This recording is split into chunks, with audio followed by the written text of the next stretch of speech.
મૌન એ તમારી જાત પરનો પહેલો વિજય છે. તમને તમને અશાંત કરવા માંગે. હા હા તમે બને છે અશાંત એવું. થઈ જાઓ એ એમની જીત છે. એ પ્રશ્ન અને એમને ખોટો કેમને હોય ખબર છે. પડી કે તમે અશાંત છો? તમે રિએક્ટ કરો. હા જ્યારે તમે કોઈ સ્ટેન્ડ લો છો ને ત્યારે ઘણા બધા એને અપોઝ કરે છે. જ્યારે તમે કોઈ અભિપ્રાય મૂકો છો ત્યારે કેટલા બધા લોકો તમને ટ્રોલ કરશે, વિરોધ દર્શાવશે. વિરોધ દર્શાવે કે અસંમતિ દર્શાવે ત્યાં સુધી તો વાંધો જ નથી. તમને ગંદી રીતે ટ્રોલ કરશે. આમ બોલવાની માઇકમાં હિંમત મારી બહુ ઓછી છે. ક્લાસમાં હું કામ કરી શકું છું, અચ્છા.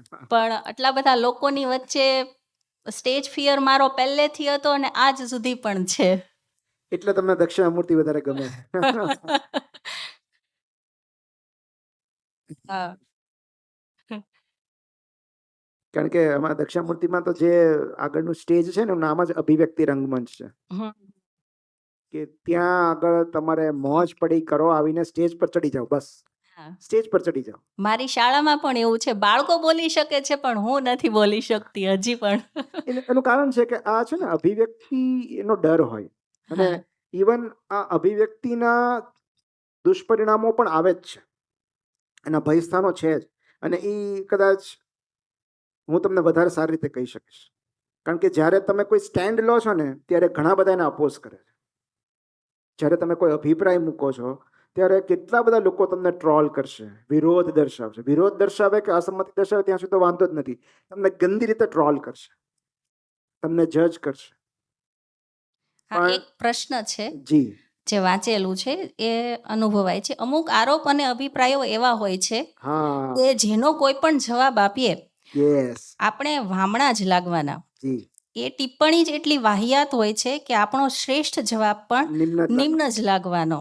એના કરતા મૌન આપણને વધુ સશક્ત કરે છે. ઘણી કોટ છે. તમારી થેન્ક યુ સો એટલે જ વાંચી છે. મચ. અને આવું થાય છે, કામના સ્થળ ઉપર આવું ઘણીવાર બને છે. અને ઘરેથી સપોર્ટ પણ કરે છે કે રિએક્ટ નહીં કરવાનું, React નહીં રિએક્ટ કરો. કરશું એટલું એ લોકો વધારે મજા લેશે. જી બિલકુલ આપણે આપણા બિલકુલ. કાર્યમાં જોડાયેલા રહીએ, પણ ઘણી વખત વધારે લાગણીશીલ થઈ જઈએ છે ને ત્યારે એનો એ જે લોકો ઈચ્છે છે ને ત્યાં જે હા લોકોની એવું જીત છે ને એવું જ ઈચ્છે એ લોકો છે. તમને તમને અશાંત કરવા માંગે. હા હા તમે બને છે અશાંત એવું. થઈ જાઓ એ એમની જીત છે. એ પ્રશ્ન અને એમને ખોટો કેમને હોય ખબર છે. પડી કે તમે અશાંત છો? તમે રિએક્ટ કરો. હા સો એટલે જ છે ને silence is very empowering, very empowering. અને એટલે જ આ જેટલી બધી સ્પિરિચ્યુઅલ રિટ્રીટ છે ને એમાં મૌન રહેવાનું કહે છે. તમે મૌન રહી જુઓ 2 દિવસ 3 દિવસ, ભયંકર ઉર્જા તમે અનુભવશો. તમે શબ્દો નથી વેડફતા ને ત્યારે ભયંકર અંદર ઉર્જા ઉત્પન્ન થાય છે. અને એટલે જ્યારે તમે લખતા હો ને ત્યારે બને ત્યાં સુધી તમે માત્ર લખો, બોલો નહીં. કારણ કે એ એક એનર્જી અંદર આવી રહી છે. અને એટલે આ લોકો આટલું બધું મૌન વ્રત ને જે છે વિપશ્યના શિબિર, અલ્ટિમેટલી કે તમે મૌન રહી જુઓ તો ઘણી બધી ઉર્જા જનરેટ થશે. અને એવું કહેવાય છે કે મૌન એ તમારી જાત પરનો પહેલો વિજય છે. તમે જ્યારે અમુક ક્ષણો કે અમુક કલાકો કે અમુક દિવસો તમે મૌન રહી જુઓ છો, તમે જાત ઉપર પહેલો વિજય મેળવ્યો છે. કારણ કે બોલવું એ આપણી વૃત્તિ છે, રિએક્ટ કરવું આપણી વૃત્તિ છે. પણ જ્યારે આપણે મૌનની પસંદગી કરીએ છીએ, ફાઇન. અને મૌન પણ એમ આમ પેલું થઈને નહીં, એમ એટ પીસ રહીને, ફાઇન, બસ મને આ જ મંજૂર છે, મને ગમે છે મૌન. So that is your first victory over self. અને એટલે જ વાંચનનું મહત્વ છે. કારણ કે 3 એવા ગુણધર્મો જે આપણને આપણી જાત પર વિજય અપાવે છે, એવા 3 ગુણધર્મો વાંચનમાંથી મળે છે: મૌન, એકાંત અને એકાગ્રતા. 3 તમને મળી જાય તો પછી કોણ ડિસ્ટર્બ કરવાનું? તમે કોઈ પણ ક્ષેત્રમાં કામ કરતા હો, એમાં પરદુખે સુખ્યા માણસો હોય જ. આપણે એનાથી મૌન એનો જવાબ છે. હા જેટલો મૌન રહેશે એટલે એ લોકોનું કે પછી એ સહન નહીં કરી શકે. નથી થતું. તમે શું કામ અને આવું આપણે નથી તો કરતા હ્યુમન બીંગ અમારી છીએ એટલે જેવું? આપણે ડિસ્ટર્બ થઈ જ જઈએ તો સ્વાભાવિક એમને છે ને એમને beat them with your kindness. એ લોકો અકળાઈ જશે.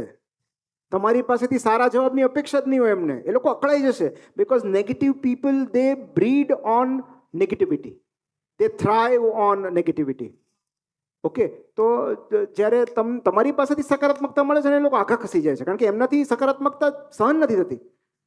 એ લોકો નકારાત્મકતાથી ટેવાયેલા છે. સો જ્યારે તમે બહુ સારા બની જાઓ ને ત્યારે આપોઆપ તમે થોડાક એવા લોકોથી આપોઆપ your goodness your kindness will protect you. એ લોકો આપોઆપ, કારણ કે સી મિઝરી નીડ્સ કંપની. દુઃખી લોકોને, દુઃખી આત્માને કંપનીની જરૂર હોય, એટલે એ લોકો તમને એમના સ્તરે ઢસડી જવાનો પૂરો પ્રયત્ન કરશે. તમે થાય ત્યાં છે. સુધી જાઓ છો કે નહીં, અને પછી પોતાના અનુભવથી તમને હરાવી દેશે, કારણ કે એમાં તો એમનો અનુભવ છે, માસ્ટરી છે. સો બેટર એ છે કે never fight with a pig. Ultimately અને આનંદમાં જ રહેવાનું. યુ બોથ એ વિલ એની ગેટ સજા ડર્ટી. છે. હા હા તમે આનંદમાં રહ્યો એ જ એની સજા છે. હા, હા હા એ સૌથી મોટો જવાબ છે, તમાચો છે, સૌથી શ્રેષ્ઠ બદલો છે. તમે આનંદમાં, તમે મોજ, એઝ ઇફ ઇનસિગ્નિફિકન્ટ લોકો કેટલા બધા એવા હોય છે કે જે વિઘ્ન સંતોષીઓ હોય, જેમનાથી આપણી સફળતા જોવાતી ન હોય, આપણી શાંતિ જોવાતી ન હોય, આપણું સુખ જોવાતું ન હોય, અને એ લોકો કાંકરી ચાળો કરશે જ. પણ જો આપણું લક્ષ્ય બહુ મોટું હોય તો આપણા માટે એ લોકો હંમેશા ઇનસિગ્નિફિકન્ટ જ રહેવાના. અને શુલ્લક લોકોની વાતનું શું ખરાબ લગાડવાનું, મતલબ એ લોકો એટલા મહત્વના જ નથી કે એને કાંઈ રિએક્ટ કરવું પડે એમ. જે લોકો ખરેખર મહત્વના છે એમના રિએક્શન્સ મેટર કરે છે, પણ જે લોકો મહત્વના જ નથી, so nobody can make you feel inferior without your consent. So nobody can insult you without your consent. If you take it તો થાય ને.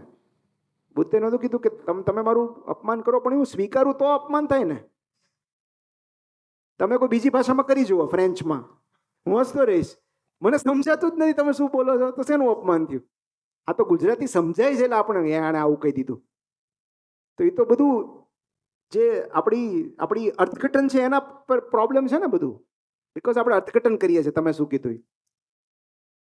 સો ઇટ ઇઝ લાઈક કે કંઈ વાંધો નહીં, નો પ્રોબ્લેમ. અને જ્યારે આપણને ઇન્ટરનલ ક્લેરિટી હોય ને, અંદરનો અવાજ સ્પષ્ટ સંભળાતો હોય ને, પછી બહારનો અવાજ ગૌણ થઈ જાય. જે કેવું એ કહો ને, હું 2 વસ્તુ વધારે ઉમેરી દઈશ એમાં. ઓકે ને, અમુક ઉંમર પછી 40 પછી તમારે જે વાતો કરવી કહો, મારા વિશે જે સાંભળવું હોય, જે અફવા હોય એને સાચી માની લેજો, અને એમાં કાંઈ ખૂટતું હોય તો મને કહેજો, 2 વાતો હું ઉમેરી દઈશ. કારણ કે પછી તમારી પાસે ઉર્જા જ નથી હોતી. અમુક એજ પછી છે ને, એમ કે 5 + 5 11 થાય. હા સાચી વાતો થાય, થતા હશે, તમે કહો થતા હશે, પછી તમે ડિફેન્ડ નથી કરતા, જશે હશે. તો એ દરેકની સામે શું જાતને સાબિત આપવાની એમ. You don't need to prove your worth. એમાંય આવા શુલ્લક લોકોની સામે કાંઈ જ નહીં, જે કે હા બરાબર છે. બેઝિકલી આપણો હેતુ એક એવું કલ્ચર ઊભું કરવાનો છે કે જ્યાં ફિયર ઓફ જજમેન્ટ ન હોય, જ્યાં રડવું સાહજિક હોય, જ્યાં નિષ્ફળ જવું સાહજિક હોય, જ્યાં પડવું સાહજિક હોય, અને કોઈ ભય ન હોય. કે એક એવું કોમ્યુનિટી એનું આપણે, કે બીજું કોઈ હોય કે ન હોય, એટલે આપણે બધા એકબીજાને સમજી શકીએ, આપણે બધા એકબીજાની સાથે હોઈએ. That is ultimate. કારણ કે એમણે જે મહેંદીની વાત કરી, એમણે ત્યારે કરી હોય જ્યારે એમણે એ ત્યારે શેર કર્યું હોય, એ આપણે ક્રેડિટ લેવા જેવું છે કે એમણે એ વાત ત્યારે શેર કરી હોય જ્યારે એમને ખબર હોય કે અહીંયા જેટલા લોકો છે એમાંથી કોઈ એને જજ નહીં કરે. તો એણે એટલો આપણામાં ભરોસો રાખ્યો છે કે આપણે એને જજ નહીં કરીએ. તો that is the very purpose of this story Sunday, કે ભાઈ જે ઉદારતા એમણે દાખવી છે મારી સાથે, એમના વિદ્યાર્થીઓ સાથે, એ જ ઉદારતાને આપણે આગળ લઈ જવાની છે. કે ભાઈ દેટ ઇઝ ફાઇન, કંઈ વાંધો નહીં, સ્ટાર્ટઅપ ન ચાલ્યું, we can try something new. આ રિલેશનશિપ ન ચાલી, we can try something new. ધીરે ધીરે સાથે લઈને ચાલશું તો નક્કી ક્યારેક તો વહેલા મોડા તો પહોંચી જ જશું. અત્યારે ભાવનગરથી નીકળ્યા છે, કાલે રાજકોટ જશું, પછી વડોદરા જશું, પછી સુરત. હા તો એ બાય ધ વે સટોરી ઇંગ્લિશમાં આવી રહી છે. યસ. સો ઘણા વખતથી ચાલતું હતું, કારણ કે બહુ જ ડિમાન્ડ હતી કે સટોરીને ઇંગ્લિશમાં લઈ આવવું છે, અને મેં કંઈ એવા એક્ટિવ પ્રયત્નો કર્યા નહોતા, કારણ કે મારો બહુ અનુભવ સારો નથી રહ્યો ઇંગ્લિશ પબ્લિશર સાથેનો. તો એક ડૉક્ટર છે, MBBS છે, જે અત્યારે ફાર્મેક કરી રહ્યા છે, MD એક્ઝામ આપી રહ્યા છે, અમદાવાદના છે, ડૉક્ટર મારુત કરીને. એમનો સામેથી એમણે અપ્રોચ કર્યો કે હું મારું નવું પબ્લિકેશન સ્ટાર્ટ કરું છું, મતલબ નવી પબ્લિકેશન હાઉસ ખોલે છે, ડૉક્ટર છે, તમે જે વાત કરી ને, એ ઇઝ MBBS, MD ફાર્મેક કરી રહ્યા છીએ, પણ હજી એક્ઝામ બાકી છે, પણ એ કે મારે પહેલાં આ તો કરવું જ છે. તો એમને પુસ્તકોનો ગજબ શોખ છે અને એ કે મારે મારું પબ્લિકેશન હાઉસ શરૂ કરવું છે અને એમાં પહેલું પુસ્તક મારે સટોરી કરવું છે ઇંગ્લિશમાં. તો આ એટલી બધી લ્યુક્રેટિવ ઓફર હતી કે હું ના પાડી શક્યો. મેં કીધું નહીં કરીએ આપણે ચોક્કસ, કારણ કે હું પણ રાહ જોતો હતો કે કોણ કે આ યુનિવર્સ ક્યાંકથી સિગ્નલ મોકલશે. તો એ મને મળી ગયા અને ઘણું બધું આગળ વધી ગયું છે. હવે તો થોડું ઘણું બાકી છે પ્રોસેસમાં, પણ very soon story will be out in English.